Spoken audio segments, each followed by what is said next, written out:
When I found out about my wife's affair with the boss, I helped her by ordering a garbage truck to transport her things, and her lover received a package in addition with a portion of revenge for them. Beamy, 29 years old, living in Boston with my wife Lily, working as a software architect at a tech company. Life seems perfect from the outside, like one of those Instagram highlight reels. Always knew Lily had a dramatic streak. Never thought it would explode into my life like a bad TV show. It all started with a single red stain. Late November evening, air crisp enough to burn your lungs. Coming home from a late meeting at 9 p.m. House feels wrong. Too quiet. Usually hear her true crime shows blasting, or her terrible singing from the kitchen. Nothing but silence tonight. Can smell her expensive Chanel perfume in the air.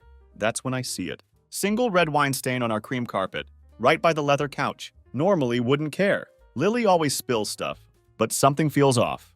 No glass anywhere. No wine bottle. No attempt to clean it. Just this dark red spot, like blood seeping into the carpet. Call out her name. Silence. Check the kitchen. Empty. Bedroom looks untouched.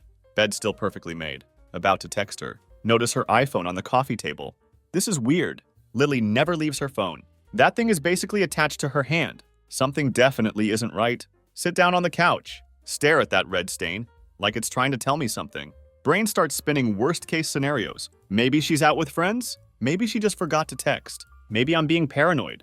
Then I hear it. Soft ping from her phone. A notification. Don't want to snoop.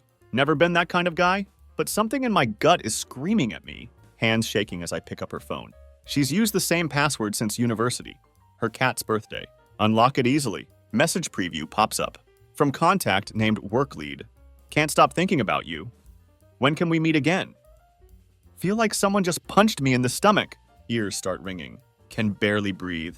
Open the message thread with trembling fingers. Series of photos load up. Lily with her boss Robert in some fancy hotel room. The Grand Meridian downtown. Her smile in these photos. Haven't seen her smile like that in years. It's radiant. Makes me sick. Everything goes blurry. Rage and disbelief mixed together. Find myself pacing around the room. Phone clutched in my hand. Want to smash it against the wall. Don't do it though. Think clearly for a moment. Save all the photos. Not because I want to keep them. Need evidence. Can't let her twist this. Don't call her. Don't text. Just sit in the darkness of our empty house. Replaying every moment of our marriage. Trying to spot the signs I missed. My mind is a hurricane. But one thought stays clear. If she wants to treat me like a fool, she's going to regret it. 2 hours pass like eternity. Finally hear her outside, laughing into the night air, like she doesn't have a care in the world. I'm ready. Door opens. Lily breezes in like nothing's wrong. All smug confidence. Like someone who thinks they've outsmarted everyone. Her heels click against the hardwood floor. Tosses her designer bag onto the chair. Flips her hair over her shoulder. Classic Lily move. Hey babe, she says. Voice too light, too casual. Why are you up so late? Don't answer right away. Sitting in the armchair by the electric fireplace, laptop open on my knees. Photos I saved are on the screen, staring at me like poison. She doesn't notice at first. Too busy taking off her boots, unwrapping her cashmere scarf. Rough night at work? I finally ask. Keep my voice ice cold. She freezes for a split second, almost imperceptible. But I catch it. Turns to me with that practiced smile. The same one she uses to charm her way out of parking tickets and awkward family dinners. Ooh, you have no idea, she groans. Flops onto the couch like a bad soap opera actress. Robert kept us in meetings all night. Stretches dramatically. I swear that man has no concept of time.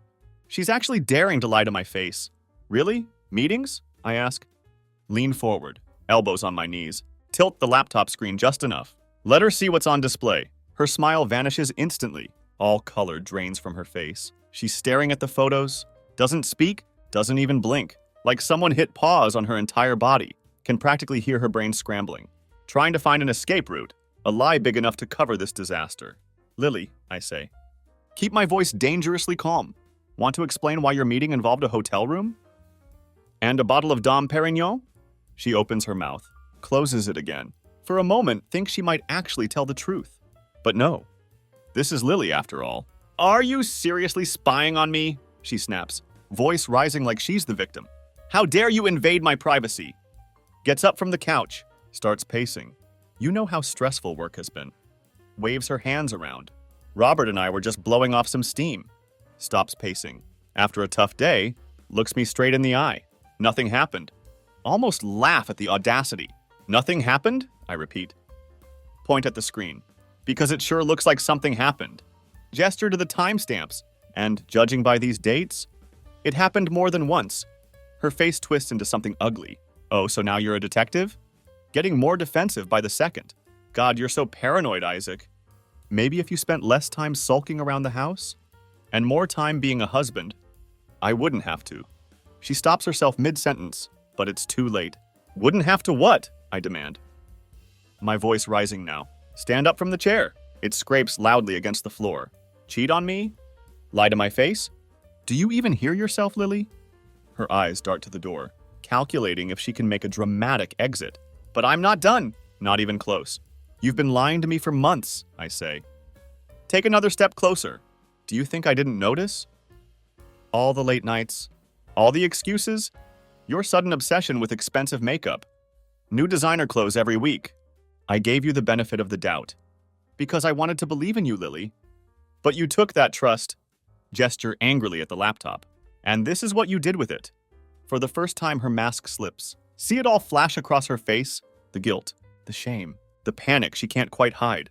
But then something changes. Like a switch flipping, she straightens her shoulders, crosses her arms. You're blowing this out of proportion, she says coolly. It's not what it looks like. Then tell me what it is. My voice cuts through the room. Her silence speaks volumes, more than words ever could. Don't wait for another excuse. Walk to the coffee table. Pick up her phone. Open the message thread with Robert. Hold it up for her to see. Does he know about me? I ask. Keep my voice deadly quiet. Does he know you're married? Or is he just as blind to your lies as I was? Her lips part, but no sound comes out. Pack your things, Lily. Turn away from her. You're leaving tonight. She doesn't move, just stands there, staring at me like I just slapped her.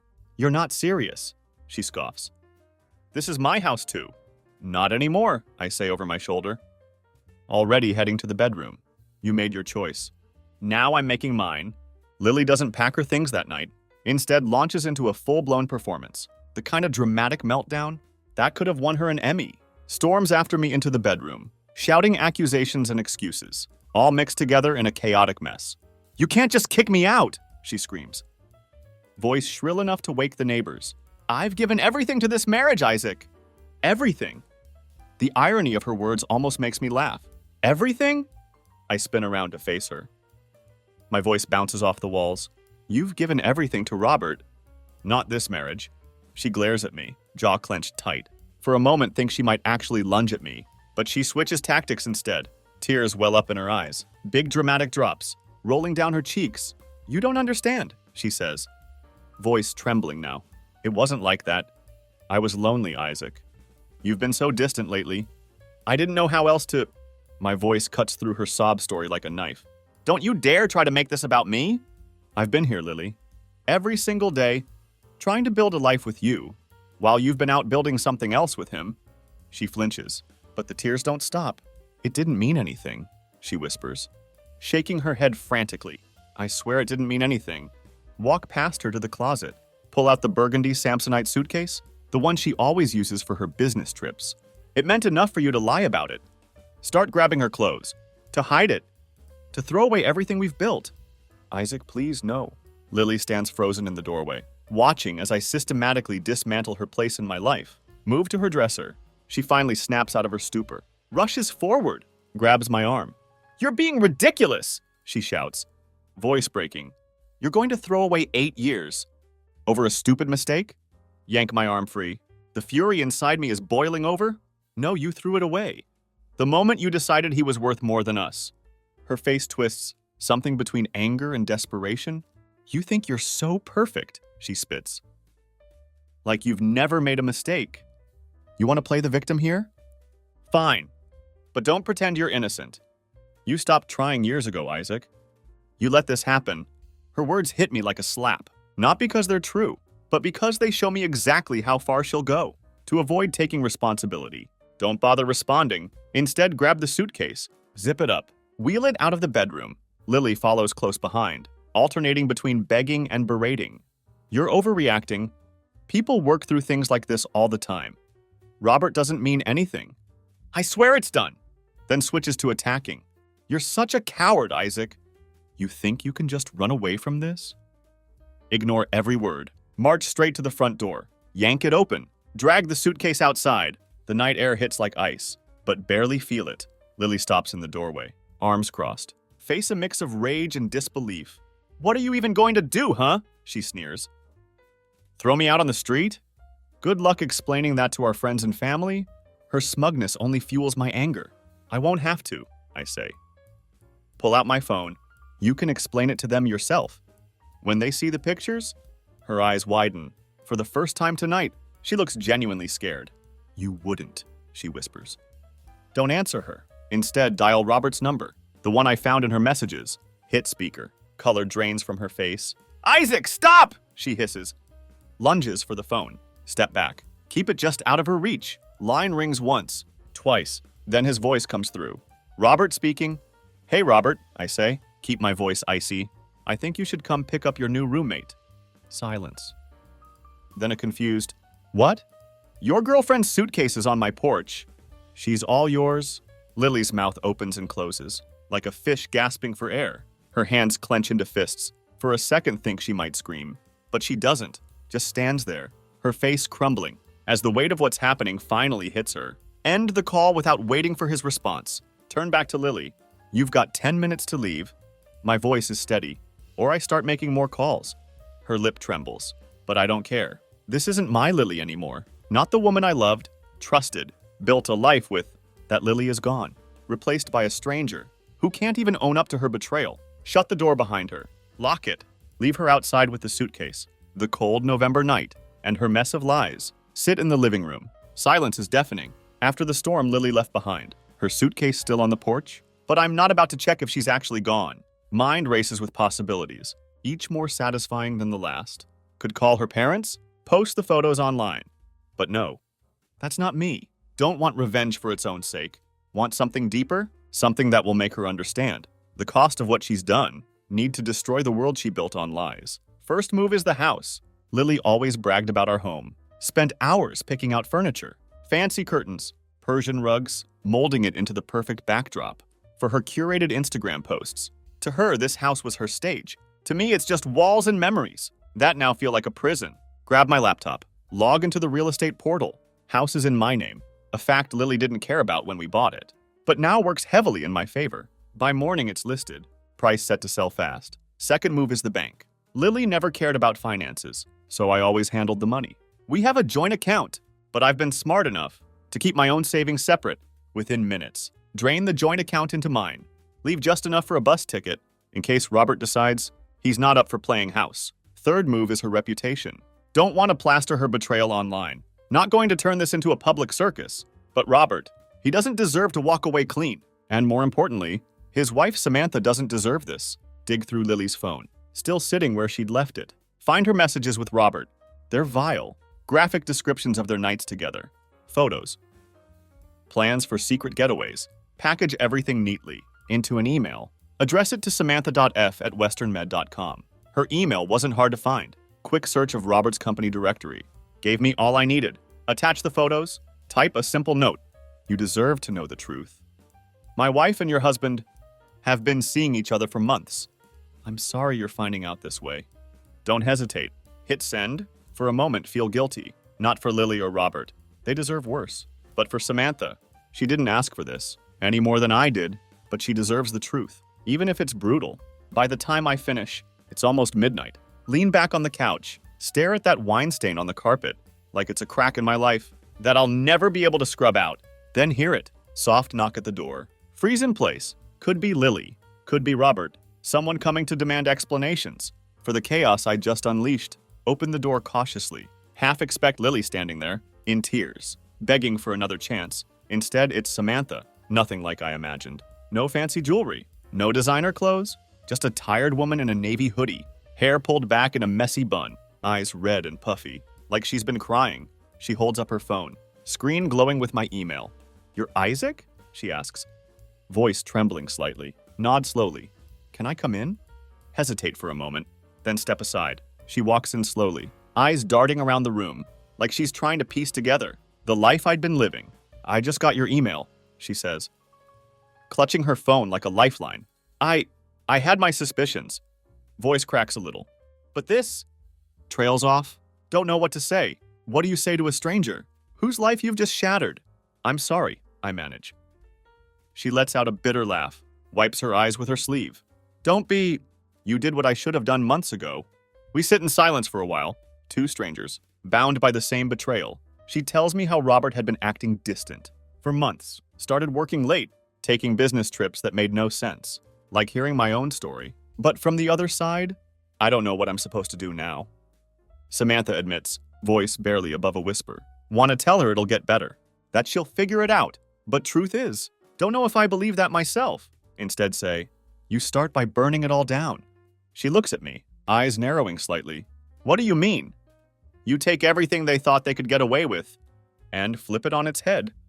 You rebuild, but on your terms, for the first time. She actually smiles. Small, broken thing, but it's something. As Samantha leaves, feel a strange sense of clarity. This isn't just about Lily or Robert anymore. It's about reclaiming what they tried to take from me.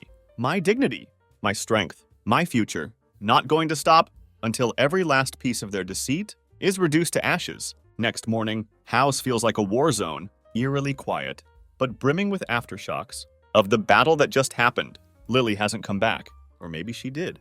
But if she came, she left without making a sound. Either way, don't care. Her chapter in this house is over. First grenade goes off at 9 a.m. sharp. Sipping coffee by the window, watching autumn leaves spiral down.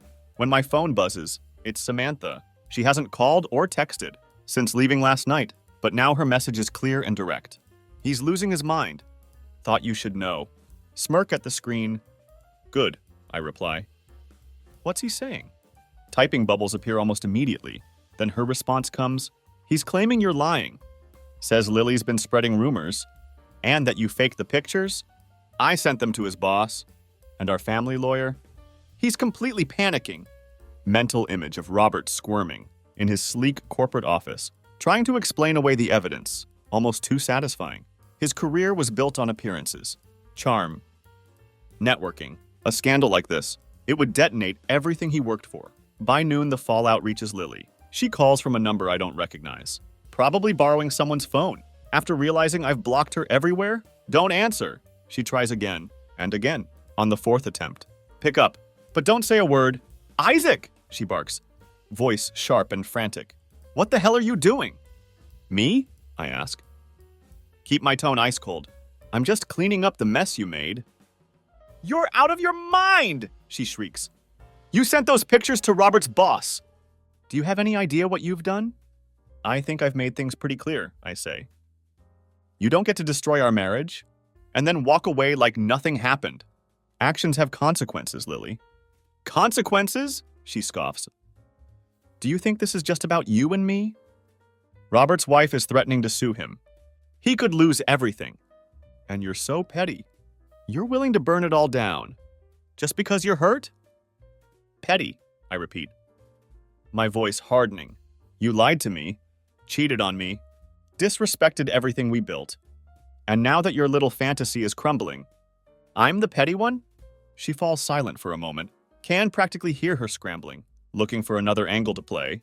You're making this worse for yourself, Isaac, she says finally. Her tone drops, becomes colder, more calculating. If you don't stop, I'll tell everyone you were abusive, that you pushed me into this. Who do you think they'll believe? A heartbroken wife? Or a bitter, vindictive husband? That strikes a nerve, but don't let it show. Instead, laugh. Short, sharp sound makes her pause. Go ahead, I say. Tell them whatever you want. I've got the receipts, Lily.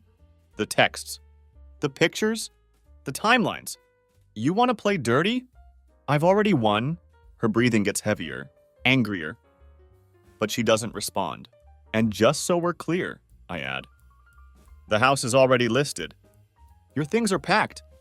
The bank account is empty. You're officially free to live the life you wanted so badly with Robert. Enjoy. Before she can reply, hang up! The final grenade lands that afternoon. Moving truck pulls up to Robert's address. Spent all morning boxing up Lily's remaining belongings. Her designer bags from Gucci and Prada. Those ridiculously expensive skin creams. That cost more than a week's groceries. Even those pretentious crystal wine glasses. She insisted we just had to have label all the boxes with bright red markers. To Robert, handle with care. Inside one of the boxes, slip a note, written in bold black Sharpie. Enjoy your new roommate. She's your problem now.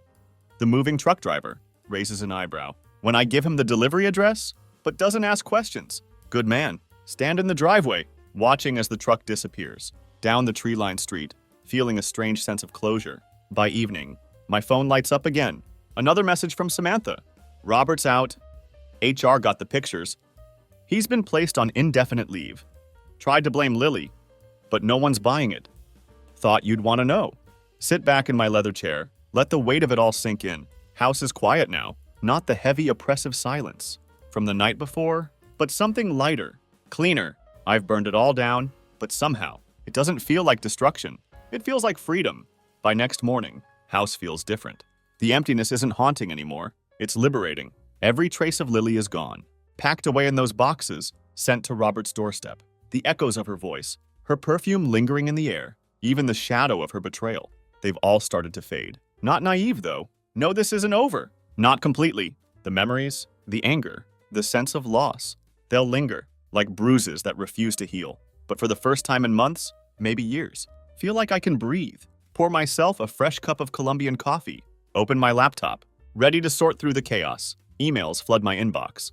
Some from Samantha, others from the divorce lawyers I contacted. The house listing has already attracted attention. 2 offers came in overnight. Good. The faster I can sell, the faster I can leave this chapter behind. As I sort through the offers, my phone buzzes again. It's Samantha. They're imploding. Can't help but smirk. Text back. What happened now?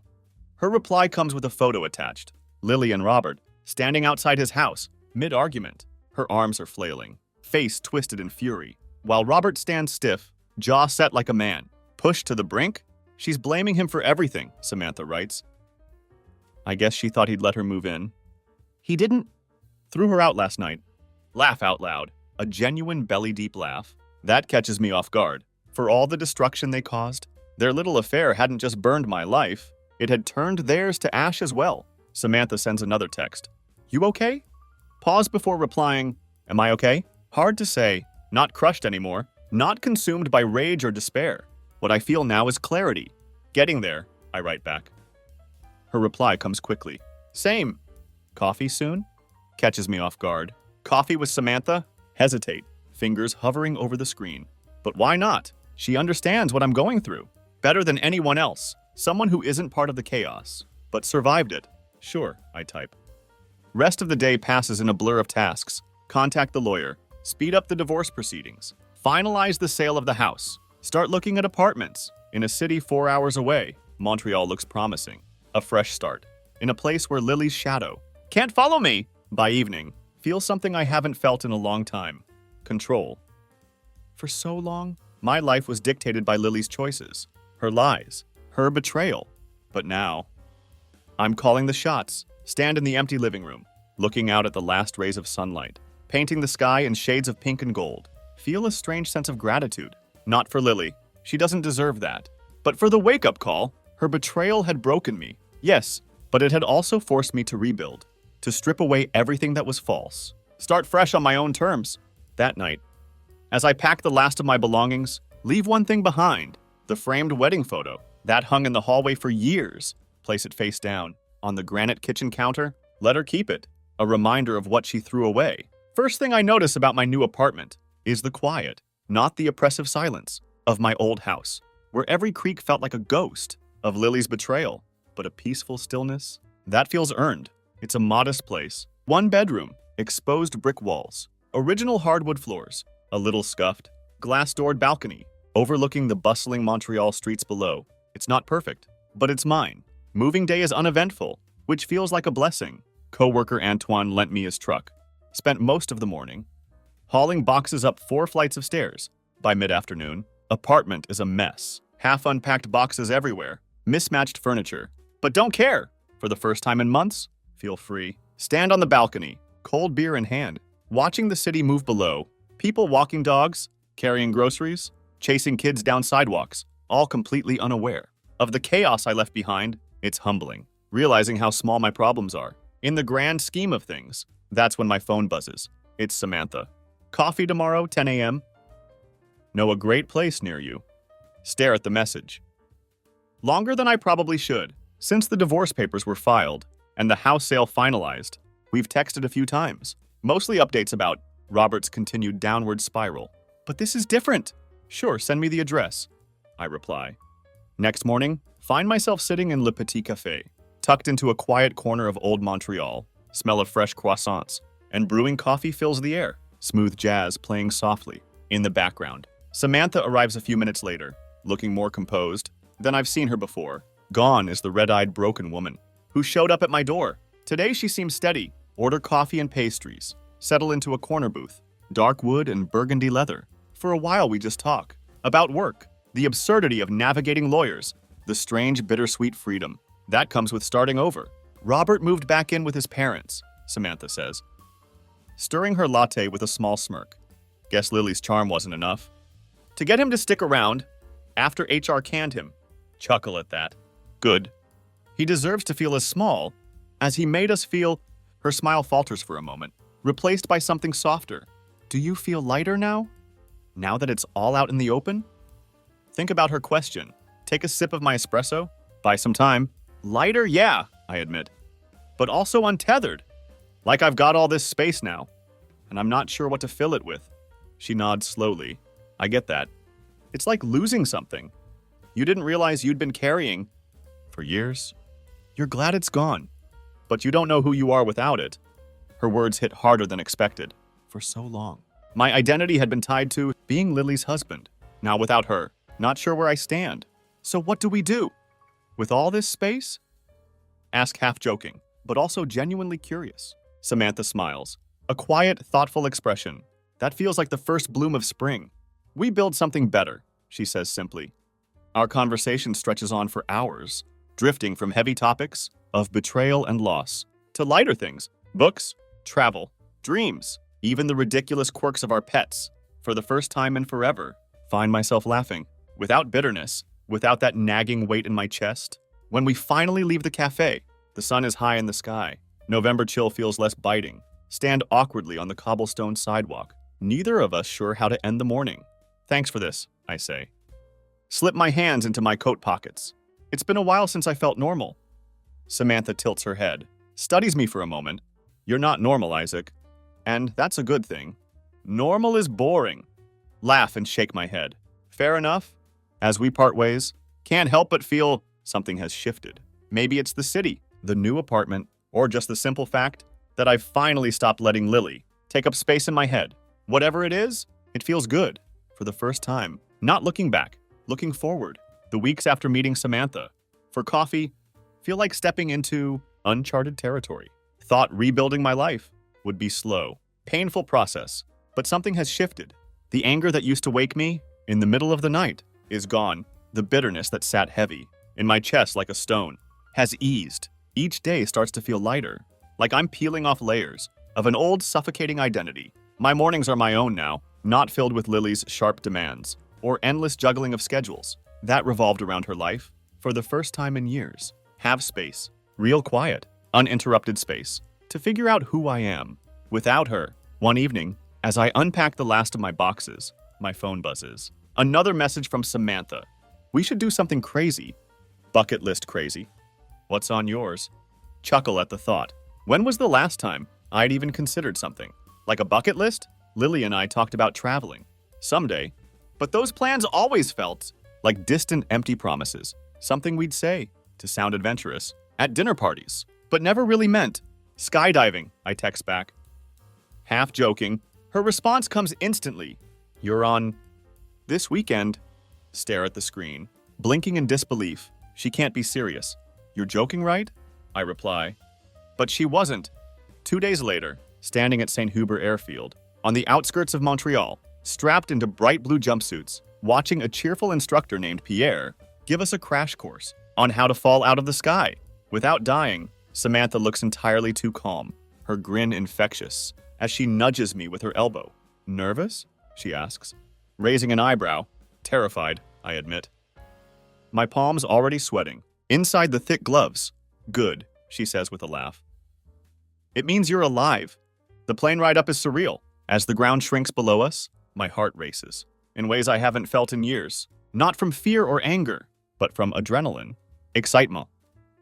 The sheer thrill of stepping out of my comfort zone when it's time to jump. Don't hesitate. The rush of freefall is indescribable, mix of terror and exhilaration.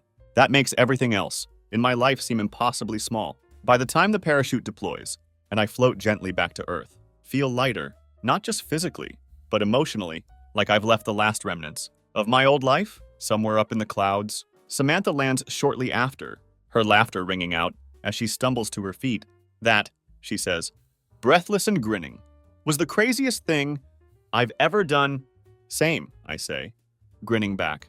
We spend the rest of the day celebrating, with poutine and local craft beer at a dive bar near the airfield. For hours we talk and laugh, like old friends. The weight of our shared past, nowhere in sight. It isn't until we're walking back to our cars that Samantha stops, her expression turning serious. For the first time all day. Can I ask you something? She says, voice soft. Of course. Do you think you'll ever trust someone again? I mean, really trust them? The question catches me off guard.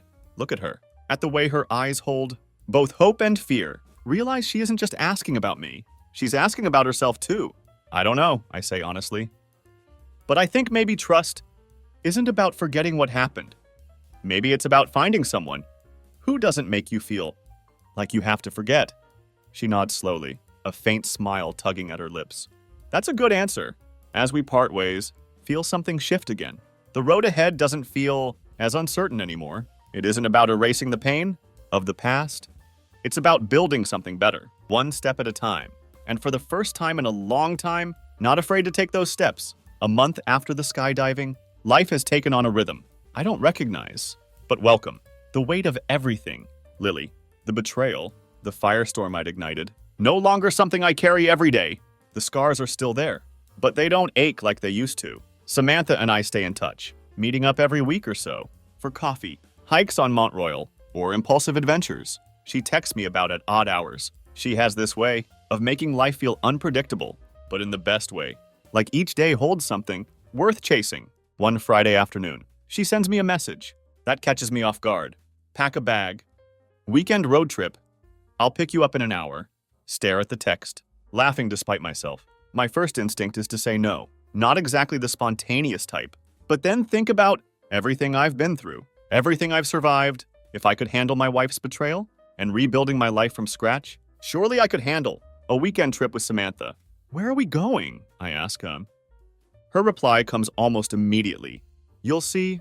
True to her word, she shows up an hour later in an old Jeep Cherokee that looks like it's seen better days, but somehow fits her perfectly. She's grinning as I climb into the passenger seat, a duffel bag slung over my shoulder. No hints? I ask. As we pull onto the highway, none, she says, her eyes twinkling with mischief. The drive is long, but doesn't feel that way. We talk about everything and nothing. Our childhoods, favorite movies, the dumbest things we've ever done. The miles blur together. By the time we reach our destination, the sun has set, painting the sky in deep shades of orange and pink. Samantha pulls into a small bed and breakfast tucked into the Laurentian Mountains. The air is crisp, carrying the faint scent of pine, and the sound of a nearby stream fills the quiet. Ever been to a vineyard? She asks. Grinning as she steps out of the Jeep, shake my head, laughing. You drove me 4 hours. For wine? Not just wine, she says. Winking. The best wine in Quebec? The next day is a haze of laughter. Wine tastings and exploring the sprawling vineyards? It feels surreal, like a vacation I hadn't planned for, but desperately needed. At one point, we end up sitting on a hill, overlooking rows of grapevines, the horizon stretching endlessly. Before us, this is what it's supposed to feel like, Samantha says, breaking the comfortable silence. What is? I ask. Life, she says simply, her gaze fixed on the horizon. Not perfect, not easy, but full, like you're actually living it, instead of just surviving it. Her words hit harder than I expect.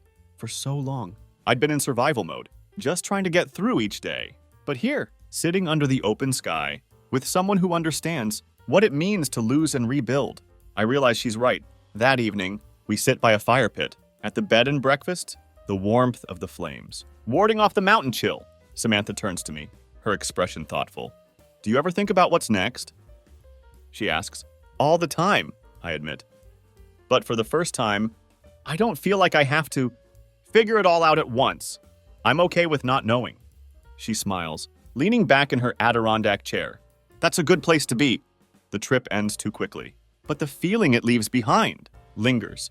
When I return to the city, start making small changes, things I'd been putting off for years, sign up for a photography class at the local arts center, something I'd always wanted to try, but never made time for, go to jazz concerts alone at Le Diez 11, explore new restaurants in Mile End, even start jogging in the mornings along the Lachine Canal, a habit I hadn't had since university. Each step forward feels like reclaiming a piece of myself I'd lost. As for Samantha, she becomes a constant in my life. Though neither of us pushes for more than friendship, it isn't about rushing into something new. It's about healing, about learning to trust ourselves again before trusting anyone else. One evening, as we sit on my tiny balcony, sharing Vietnamese takeout and watching the city lights, she says something that stays with me. You know, Isaac, I think you're the bravest person I've ever met. Laugh and shake my head. You've got it backward.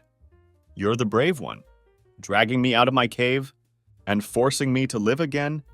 Maybe we're both brave, she says, smiling softly. For the first time, I believe it. The city has a strange way of softening its edges in the winter. The sharp bustle of daily life slows, muted under the crisp air and the soft glow of holiday lights. It's my first winter alone in years, but it doesn't feel lonely. My apartment, once a chaotic mess of boxes in transition, now feels like home, a real home. Built on my terms, Samantha and I still see each other regularly, though something has shifted between us. In the weeks following our vineyard trip, it isn't romantic, not exactly. It's something deeper, something unspoken but strong, like a thread tying us together. Through the chaos we've survived, one night just before Christmas, Samantha invites me to a dinner party at her place in Plateau Mont Royal. It's small, she assures me. Over the phone, just a few people. Nothing fancy. Hesitate at first. Social gatherings aren't exactly my thing anymore, but Samantha has a way of convincing me to step outside my comfort zone. When I arrive, her apartment is warm and welcoming, filled with the smell of baked goods and the hum of quiet conversation. String lights twinkle along exposed brick walls. She greets me at the door, her smile bright and genuine. You made it, she says, hugging me lightly. Wouldn't miss it, I reply, handing her a bottle of Quebec ice wine I picked up on the way. The evening is unexpectedly pleasant. Her friends are kind, easygoing, and thankfully avoid the kind of probing questions I dreaded. For once, feel like a normal person again. Not the guy whose wife had cheated. Not the man who'd set his entire life on fire. But just Isaac. As the night winds down, the guests filter out, one by one, until it's just Samantha and me, sitting on her couch, with mugs of peppermint tea in hand. The room is quiet, save for the faint crackle of the fireplace. I needed this, I admit. Breaking the silence. Me too, she says, her voice soft. We sit there for a while, not saying much, just existing in the moment. It's comforting, the kind of quiet that doesn't need to be filled. Eventually, she turns to me, her expression serious. Do you ever think about what it all meant? Everything we went through? Nod slowly. All the time. First, I thought it was just pain, something to get through. But now I think it was a wake-up call, a chance to rebuild, even if it wasn't the way I wanted it to happen. Her gaze softens. Do you think you're there yet? Rebuilt? Not completely, I admit. But I'm getting closer. She smiles, a quiet, knowing smile. Me too. That night, as I walk back to my apartment, under the glow of city lights, snow falling softly around me, feel something shift inside. Closure isn't about forgetting or erasing what happened. It's about accepting it, learning from it, and moving forward in the weeks that follow. Focus on building the life I want, not the one I'd been clinging to, but the one I truly deserve. Take on new projects at work. Start volunteering at an animal shelter on Saint-Denis Street. Even plan a solo trip to the Gaspé Peninsula, something I'd dreamed of doing for years. Samantha and I remain close, but we let things unfold naturally, without pressure or expectation. Whatever we're becoming, it's built on honesty, trust, and a shared understanding of what it means to start over. One evening, stand on my balcony, watching the city below, realize I'm not angry anymore, not bitter, not broken, not lost. I'm just me, and that's enough. Epilogue. Looking back, I've learned that betrayal doesn't define you. How you respond to it does. Losing Lily was painful, but in a strange way, it was also freeing. It forced me to confront the parts of myself I'd been neglecting and gave me the chance to rebuild from the ground up. If I could offer one piece of advice to anyone facing the same kind of betrayal, it would be this: don't be afraid to burn it all down. Sometimes the ashes are where you find the clearest path forward. As for the future, I don't know exactly where it's headed, but for the first time in a long time, I'm not afraid of the unknown. I'm ready.